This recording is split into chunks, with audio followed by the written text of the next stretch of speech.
A family home burned to the ground on Christmas Eve. 5 children were said to have died inside, but no one could prove they were ever there when the fire ended. This is the real story of the Sodder children mystery, one of America's most haunting unsolved cases, because nearly 80 years later, the biggest question still remains the same.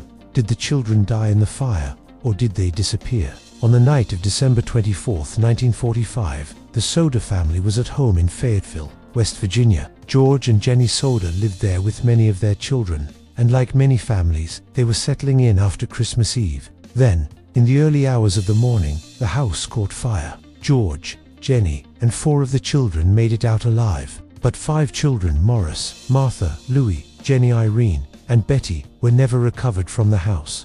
At first, authorities believed the missing children had died in the flames. Death certificates were issued, and the official explanation pointed toward an accidental fire. But almost immediately, the Sodder family began to doubt that story. When the ruins were searched, no clearly identified bodies of the 5 children were found. That alone was enough to keep the family from accepting the official answer. Then came the details that made the case even stranger. During the fire, the family could not reach help quickly, and the local fire response was badly delayed. George also said the ladder he expected to use was missing from its usual place. Later, the family was told the phone line had been cut, not simply destroyed by the fire. None of that proved kidnapping or foul play on its own, but together it created a picture that felt wrong from the very beginning. The Sodders kept pushing.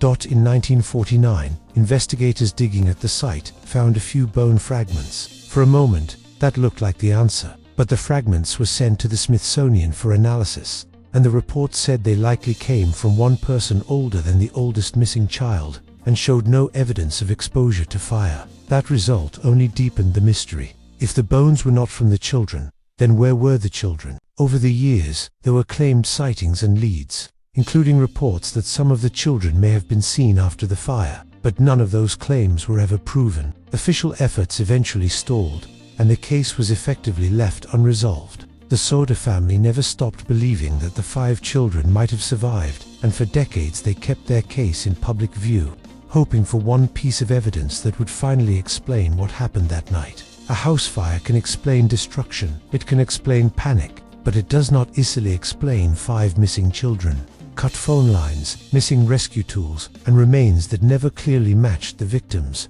That is why the Sodder children mystery still grips people to this day, not because of what is known, but because of what was never proved.